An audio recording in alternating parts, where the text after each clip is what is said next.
they wired its brain so it hits a button, and then I don't know if it just like releases. I don't know if it was dopamine or if it makes them like instantly orgasm or something when they hit the button. Yeah. And they just like keep hammering the button over and over again and just like fry the shit out of their brain, and they see these.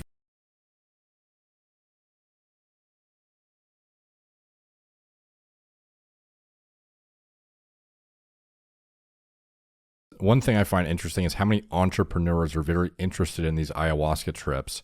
And it seems like it could potentially be counterproductive in terms of your success is driven largely by ego. Yeah. In terms of, yeah, I have a new arbitrary goal of this many dollars or this much, I don't know, views or subscribers or whatever it is. If I have a company or some like people who depend on me, and I'm literally driving everything forward through my pursuit of perhaps what somebody who's enlightened might see as arbitrary, meaningless goals. No one's enlightened, Derek. Okay, but yeah, you know, how is it beneficial for somebody like that? Like in terms of, I could see them achieving somebody who reaches Satori, you could say, because Satori is seen as like a brief glimpse. So when you truly reach a Satori state, you realize just via how temporary it was. And again, like I said earlier, how to come out of it, you're back to your personality. You realize that it's just a glimpse. The only way to be truly what they consider enlightened is to be dead. So unless you're dead, you're not fucking enlightened. Right. So when you're saying once you become enlightened, I'm going to translate that into once you have the experience of being one with everything. Like once you have a Kensho. So look at it that way. I'm trying to give you a glimpse into how to frame it in your own mind. So don't think like once an individual becomes enlightened, because essentially enlightened in this instance means insanity. Because Connor Murphy has reached a state of what I think is perpetual psychosis or schizophrenia, which is not a usual response. Right. Usually that you can become psychotic from the drug, but as the drug wears off, the psychosis wears off with it. So yeah, I'm just trying to reframe your question. So sorry, continue. Yeah, I'm like almost hoping I'm even framing it in the right context here. Like You are.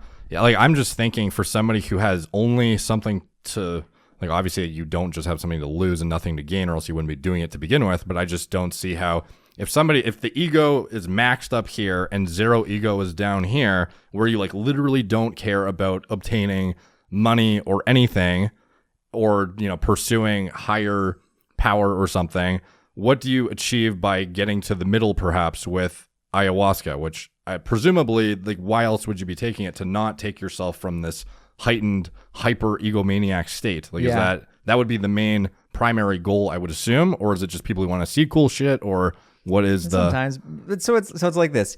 You're here, hyper ego. First of all, you need a reason for wanting to take the ayahuasca. So you got to look. Expectation and results are tied together. People always have something that they want to achieve. What's the primary goals typically that you see, or that you are aware of? That I'm aware of? Yeah. Usually people, if it's not to cure an illness, some people are actually sick. And they could be on the verge of death. And there's studies showing from the Johns Hopkins studies of psilocybin mushrooms, where if you give them to people near death with cancer, it changes their outlook on death, and they face their death from a much calmer and happier place. So you got to look at the reasons for taking it. So it depends on the individual. If it's not like to face death better, or if you're not, some people actually think it'll cure their illness. Like they think that if they have cancer, they'll take ayahuasca, they'll come out of it potentially cancer free. Like there are those beliefs that exist. But a lot of the time it's the people who are here, who have the big businesses, they've realized that they're not getting fulfillment out of being here. So they want to take it because they've heard of people who have these experiences, and it brings them down to a place where they are actually, what you're afraid of, okay with having nothing. Because they've realized, I'm not fulfilled with having all this stuff. Why should I keep it? And maybe subconsciously they want to be okay with having nothing. So that's why they lose everything. You got to look at what their underlying reasons are, and sometimes your reasons for doing it you're not even consciously aware of it. Right. But largely has to do with a lack of fulfillment in your life, and you want to gain meaning. So it almost reinforces pursuing business endeavors that are rewarding in aspects other than just monetarily. So Tony Robbins says that no business endeavor is worth following unless you have fulfillment. That's why rich and famous people kill themselves all the time. He says success without fulfillment is the biggest failure of them all. Yeah. That's fortunately where, like, I think of that a lot when I think of the entrepreneurs who do this kind of stuff. And I think to myself, perspective wise, like, am I driven way too hard by my ego? Am I pursuing dumb things that shouldn't matter as much to me as they do? But then I think of the context of some of the, like, my business endeavors, and I'm actually pursuing like optimizing health or things of this nature that I feel like actually give me a rewarding rather than just, I don't know, selling a bullshit like make money online course and knowing I'm like borderline scamming somebody to make $1 million. Like the $1 million from this versus the $1 million from this, like one is worth exponentially more, even though it's the same financial value. So I'm wondering for individuals, like in general, I guess the entrepreneurial mindset is more for, like you mentioned, you don't have fulfillment from whatever your current endeavor is. So then you're pursuing it through this medium sort of thing. Yeah. So what was your initial question? It was more like, why would an entrepreneur justify doing it? Because I see it's becoming trendy, you know? Oh, is it? Yeah, there's a lot of guys. So maybe there's people taking it now who aren't even at a place of no fulfillment. They're just taking it. So what happens to the normal person though is they're up here, you know, with the ego, and say this is like max no ego. Right. So they take it, and it doesn't matter how far down the ladder they fall. As soon as the drug wears off, and maybe it might even take a couple weeks or a month of being subjected to our society. And our society's fucking crazy, man. Yeah. We are taught to care so much about other people's opinions more than our own. We are taught to we're taught shame. There's so much bad negative reinforcement that goes on in our society that leads people to being at this very egocentric way because they don't know how else to live. Right. Like this is just what, like everybody ultimately wants love and acceptance, and being this way is how people think they're going to get that love and acceptance, because the more money they have, you know, the more power they have, you know the drill. Yeah. But they take the drug, they fall down, drug wears off, they go back up. They might trip again, they fall down, they go back up. Very few people lose the ego and stay in that state. In fact, there's a lot of people who trip who wish they could be there. Like that is their goal, is to have, you know, less ego. And it's like no matter what they do, they can't reach it. Right. So like you're afraid of reaching something that some people would love to be at. And it's because like people often in the psychedelic community ask this, like, how do I have these experiences and make it stick? Because every time I trip, I have this, I'm one with everything. I see the world in a more fulfilling way, from the sense of they no longer have these huge cares, which translate into worries that have been programmed into them by our society. Like a care and worry would be, I have to make this much money to be happy. And as a successful businessman, you would know that once you reach a new standard, what you used to be happy with is abysmal to you now. You're like, like when you were down here, like even with subscribers on YouTube, there's a point where you're like, I couldn't imagine getting 100,000. Then you get 100,000 and you're like, I'm sure you can attest to back when you had, let's just say, I don't know, 10,000 subscribers, getting a video that would pop off and get, I don't know, 50,000 views or something was a huge fucking deal. Now, if you get 100,000, you're like, well, that was a shitty video. Like, what the fuck, you know? And it's just crazy how your mindset so quickly adjusts and acclimates to the hedonic treadmill, where you're just on this continuous ride, and it sets you up for like worse and worse crashes potentially, but also, also less fulfillment in your life, because it's like you soon realize, I mean, if you're somewhat intelligent, that you're never going to be happy. It's like you reach that point. I can definitively say, and I always wondered about this, how could, you know, rich guy or successful guys say that achieving some giant thing was equivalent happiness to some minuscule thing that, I don't know, like I always use this example. I don't know if you know who Dan Bilzerian is. Yeah. So he was on Joe Rogan. He was talking about how his happiness level when he was, I don't know, 16 years old, if he got a Mustang, that would have put him at a 10 out of 10 because that was his dream car. And, you know, objectively, it's a pretty nice car, and it's like reasonably expensive, but it's not like an exotic supercar or something. Like a Lambo. Now, if he gets a Lambo, he's like, I don't even care, as a gift, because he's just so adjusted to having a private chef, being, you know, having the nicest place, having all these cars, having this and that. It's like the thing that made him so happy as a teenager, if he got it, now is nothing to him, and it put him at like a 1 out of 10. No, you're saying Lambo. You're talking about Mustang. So what would happen if he got the Mustang now? Would he be mad? He'd probably be mad. He'd be like negative. Yeah, exactly. So that's the thing is like I can definitively say now that I've experienced that to some extent with the YouTube stuff and getting traction and whatnot, my happiness level when I'd have something pop off when I was tiny versus my success now in relative terms, like I could be the same, if not sometimes even lesser so with something that is disproportionately better to the average person objectively. And neurochemically, what's happening? This is what I ask myself. Neurochemically, what that means is you are becoming desensitized to dopamine. Yeah, and it's scary almost. It is. No, it actually is scary. Yeah. Someone like me, who I was telling you, I was addicted to amphetamines prescribed. Yeah. Like, so I could justify the addiction as in this is for my ADHD. But I learned firsthand just how much you need dopamine, because when you take those daily, your body stops producing as much dopamine on its own because you're always trying to reach a state of homeostasis. So you're like, if you're daily on this, then we're going to lower your daily, like your normal daily release so that when you're taking this, it matches. But then when you come off it, since it's lowered it, you're like way down here and you feel like shit. Nothing gets you going. Nothing is exciting to you. Yeah. And it's like, if that was caused via drugs, via taking amphetamines, is it really much different when it's caused via actual success like we're talking? Like how much downregulation of the dopamine is happening this way? A lot. Naturally. I think it's got to be a lot. One thing I almost find a hilariously similar comparison is, you know, the rodent model where they wired its brain so it hits a button and then it I don't know if it just like releases, I don't know if it was dopamine or if it makes them like instantly orgasm or something when they hit the button. Yeah. And they just like keep hammering the button over and over again and just like fry the shit out of their brain. And they see these rodents basically reinforcing that it's never enough dopamine. They just keep hammering the button in this experimental model. One thing I've noticed that's almost similar in a social media aspect is hitting the refresh button to watch your video's performance.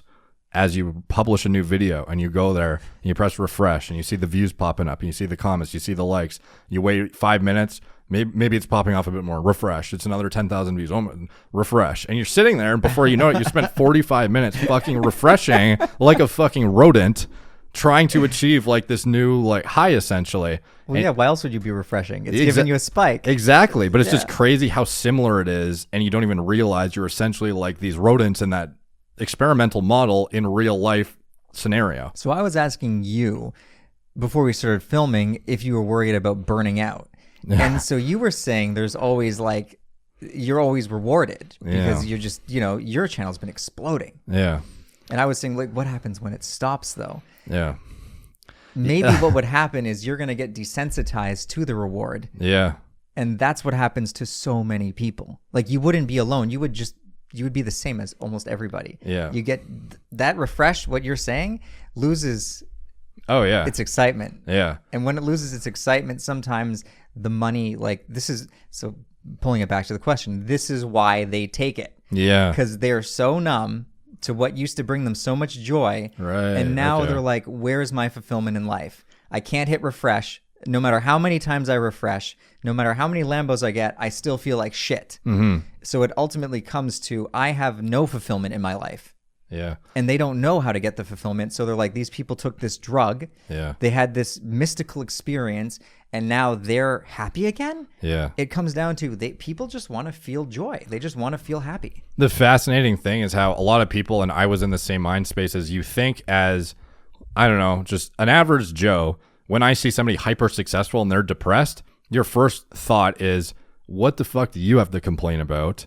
But they don't get the neurochemical interactions that occur that end up putting you at a state that could be lower on the totem pole in terms of happiness than a normal guy with a normal job who has a good family and has a good, you know, friend circle and things of this nature. You could be the most hyper successful, you know, rock star, and you're so accustomed to giant amounts of dopamine and like your concerts and whatnot. Well, that's why they do the drugs too, eh? Yeah. That is why, because they're getting so much dopamine from just their everyday life. They're constantly having people fainting over them and giving them attention. And it's like they're so numb. The only way to get the release now is the drugs. Yeah. And the thing that's worse about musicians and stuff is a lot of them, they have such staggering rises and such staggering fall offs that it's like the ultimate example of reaching like ultimate egocentric maximum capacity and then potentially losing that stimulation entirely because you might become irrelevant because you don't produce the new like best song or whatever.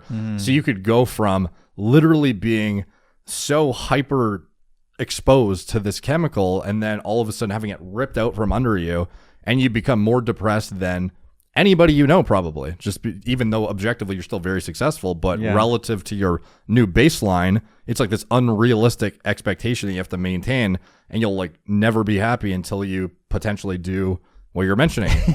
But see, the thing that's funny though is you say never be happy. When they're even at these top levels, they're not happy. So it's like, even though it looks like they're getting blasted with these like reaffirmations from people, like everyone's constantly validating them. Yeah. And you know, we're social creatures. That validation is largely what helps us to get that dopamine release. That's why people care so much about how they look. The fitness community is the biggest culprit of this. You got all these people who are doing such unhealthy practices just to get, and you got to ask, like, why do they need to get that big? Yeah. What are they getting out of it? Yeah. They're getting validation. Yeah. They're getting attention, which ultimately is that dopamine blast. It's making them feel good, and it's coming from all these outside sources. Yeah. Like, how many of them get that big and actually just look in the mirror and they're just getting the blast from themselves? I mean, I'm sure some of them are, but I think a lot of it has to do with the outside influence, and where does it lead to? Like, where does it go? The interesting thing you just said about the validation is it kind of circles back to a point that Leo from co-host of a podcast I do that I mentioned about the cerebral license, he was like researching happiness when he was in post-secondary, and he was potentially looking into specializing it in terms of how to achieve it, you know, just the, I don't know, neurochemical processes of it and stuff.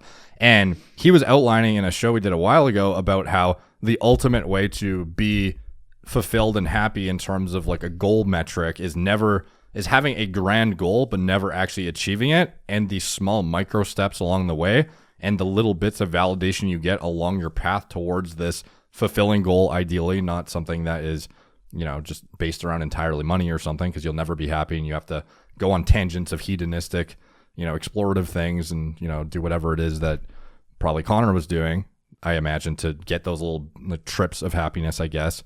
But ideally it's you're slowly titrating your way up to this goal, but you never actually get it.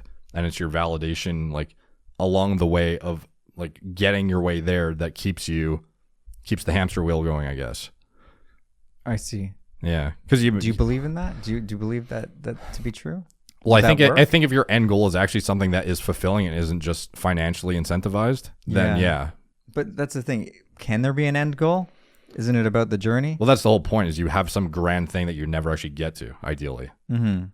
You just like, you make progress, and your validation along the way from people recognizing your progress is sort of what keeps you going. See, I think people, this is going to sound off base, but in the similar regard to having like, in the goal for happiness, I think people who have some kind of something artistic that they pursue are generally, I think they're displayed as not being happy. You know, the angry artist or the alcoholic artist. Yeah, the troubled artist. But it's like, I think they have a better chance of achieving fulfillment, because by the very nature, people do art not usually for the end goal, but they enjoy the process of doing art. Right. And there's very few practices that people can follow where it's about the process.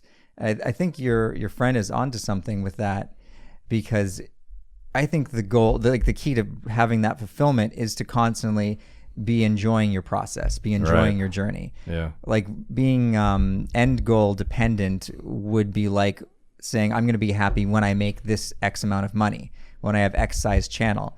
And being that way, as we know, gives you that short-term boost. But like once you get there, you're still not happy. You always need the next thing. So that is the key for sure. I agree. I'm not at 1 million subscribers, but I imagine that was initially one of my end goals, is to get there. And I was confident I could. And I'm pretty sure ideally this year, I think I will get there. But again, I've realized that now that is kind of a pointless goal to have, because once I get it, it's going to be like, so what's a good goal to have? Yeah. So I imagine when you got the 1 million, it was cool, but it was probably a lot less fulfilling than you anticipated potentially. Like in terms of now, like what now, you know, now, okay, 2 million, 3 million. Well, if you're looking for validation, then the next is 10 million. Yeah. Because at 10, you get another plaque. Oh, yeah.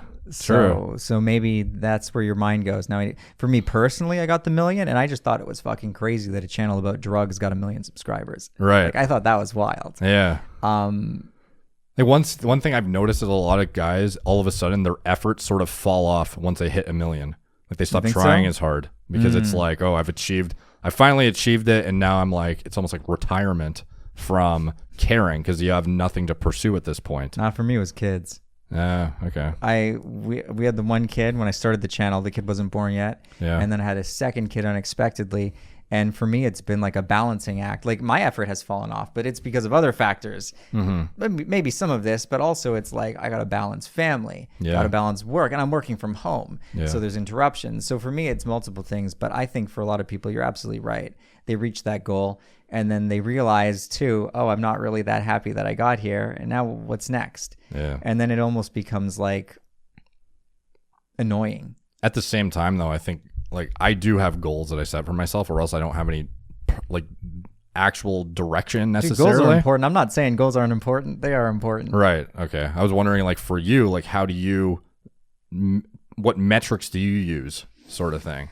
Let's see. This is my job. I must feed my family. So let's keep making videos to keep making money to feed my family. But that's only one part. I enjoy helping people. Right. So knowing that I'm helping people keeps you going. Keeps me going, but only to a degree, because then I reach this point where it's like on certain topics, I feel like I've exhausted it and now I'm just repetitive. And how much more am I helping people just repeating the same shit? So I have definitely been up at arms with like, is this fulfilling? Is this valuable for me to personally persist in continuing? And sometimes I don't know. One thing about the repetitive content, by the way, circling back to our discussion earlier, you'd be shocked how many people who are existing subscribers haven't seen your old stuff. Oh, you're right. Yeah. Like, how many people do I say, hey, do you have a video on this? I'm like, use the fucking search bar, bro.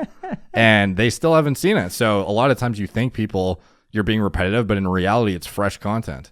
Mm-hmm. And you also probably gain unique perspectives over the years in terms of certain concepts that maybe is different than the same introductory post you did 5 years ago. Right. So, but what's happened to me too is kind of like what we've been talking about. I don't know if it has to do with numb dopamine, but sometimes I go like, what's the point of me making a video unless I enjoy the process of making the video? Right. Like what is the point? The point is the end goal then, to make, to help other people or to keep it as my job. Like sometimes I battle with that. It's like, I want to feel like I'm very uniquely aware of how what I'm doing is either fulfilling or unfulfilling. I don't know if you're at that point where like, you're thinking these thoughts. Are you? Yeah. But one thing I try to do too is, well, for me, it's a little bit different because some of the traffic of my businesses is largely contingent upon my posting as well. Right. And my ability to leverage recruiting new athletes to our affiliate programs and getting doctors who want to work for me and stuff like that. That's all contingent upon me growing at the rate I am. So it's a little bit different, but in terms of like indirectly justifying it, like maybe even if one video isn't necessarily fulfilling in itself, if it's like an algorithm friendly video, it indirectly feeds the stuff that you're passionate about. And then as a byproduct of that helps build like, it's not like everything is fun, No, you're right. Yeah. So you could look at it through the lens of these algorithm friendly videos that are less exciting for me to make or work in order to feed the success of my passionate topics that I actually want to, because it's annoying when you see a passionate topic you put a fuck ton into perform like shit. It sucks. Yeah, so it's almost like building up the infrastructure to catapult the success of those once you actually put them out. Yeah. Is how I sort of view it. Because for me, some of my stuff is fluff. Like, I don't necessarily want to talk about pop culture. I don't necessarily want to talk about trending topics. Frankly, I just want to talk about pharmacology and endocrinology and just be like a fucking nerd. But it doesn't always like pull the views. So I will often talk about stuff that's happening, that's relevant to my niche, and then draw in the masses, and then it sort of shows them my actual stuff. Gotcha. And I feel like that is something that, like, who am I to give you advice? I'm like, a fraction of your size, but I think that your could channel's be bigger than mine, dude. by views daily, maybe. That's all that matters. I guess. Yeah, subscribers is just a dick measuring contest. It means nothing. Yeah. Really, it's like, oh, so I've just been doing this longer. Your channel's blowing up, dude. Yeah. Yeah. So anyway, I see that as a way to feel better about the stuff that you might be like, why am I doing this? I see. No, you're absolutely right. I've thought of that stuff too before. Yeah. But for some of my stuff, I've reached that point where it's like I just want it to be fulfilling. But yeah, I'm on board with what you're saying. That's really good advice. Yeah. You mentioned earlier before we started recording about you've had some atypical compound experience used for, like, obviously this has some crossover with the So fitness are we jumping stuff. off the enlightened topic? Unless you have something to add. Like, I don't have a whole lot of other, like, I guess technically I could relate it to myself if I wanted to say, like, how could I do it? And I feel like I'm sort of avoiding that because I don't think I'm going to do it, to be honest. You don't need to take ayahuasca. No, but yeah. I would not like, if you were to ask me what I would suggest,